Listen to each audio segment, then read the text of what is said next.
तैयार रहिए, स्टार्ट।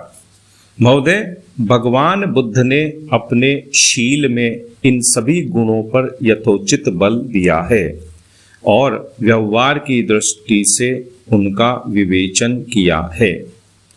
बुद्ध जयंती समारोह द्वारा संसार के राष्ट्रों को सुख तथा शांति देने वाले भगवान के संदेश को स्मरण करने और उसका चिंतन करने का जो अवसर मिला है, मैं समझता हूँ कि यह मानव जाति का सौभाग्य है। मेरी यह धारणा है कि निजी सुख और शांति के हित में मानव उस संदेश की ओर अधिकाधिक ध्यान देगा। यह प्रसन्नता की बात है कि कई एक राष्ट्रों ने पंचशील के सिद्धांतों को स्वीकार कर लिया है।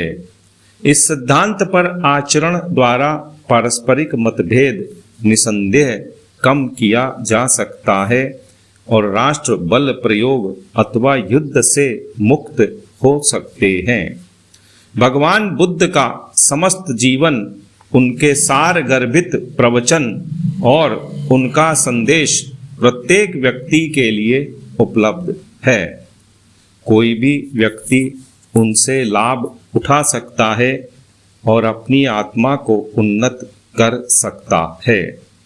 हमारे देश में जहाँ भगवान ने निर्वाण प्राप्त किया और प्रथम उपदेश दिया, महात्मा बुद्ध का जनता के हृदयों में ऊंचे से ऊंचा स्थान है।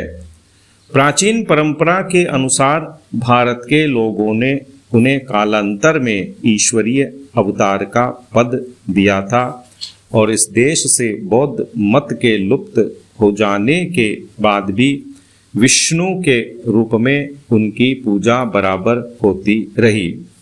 भगवान बुद्ध की विचारधारा तथा उनके सदुपदेश का हिंदू विचारधारा पर गहरा प्रभाव पड़ा है और बौद्ध शील आज भी हिंदू धर्म का एक अंग है।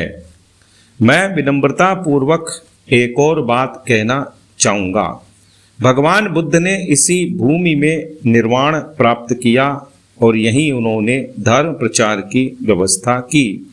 सदियों तक इस देश की अधिकांश जनता बौद्ध मत की अनुयायी रही और यहाँ के प्रतापी नरेशों और धर्मरत भिक्षुओं के अध्यवसाय से बौद्ध मत का अनेक देश देशांतरों में प्रसार हुआ, किंतु संयोग से अथवा कुछ ऐतिहासिक कारणों से बौद्ध मत प्रायः भारत से लुप्त हो गया।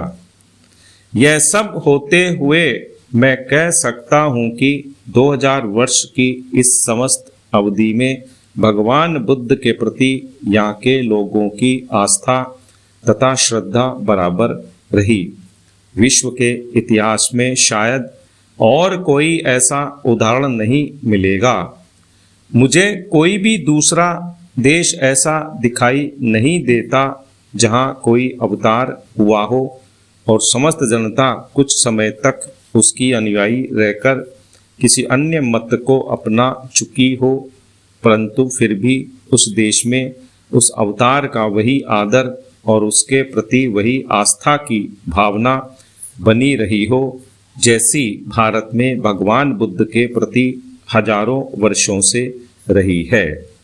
हो सकता है कि यह सहिष्णुता और यह उदारता इस देश को स्वयं भगवान बुद्ध की ही देन हो। इस समय मानव एक संध्याकालीन समय से होकर गुजर रहा है। भौतिक विज्ञान एक पराकाष्ठा तक पहुंच चुका है। ऐसा मालूम पड़ता है कि मानव ने भौतिक संपन्नता को ही सुख का एकमात्र साधन मान लिया है। विराम।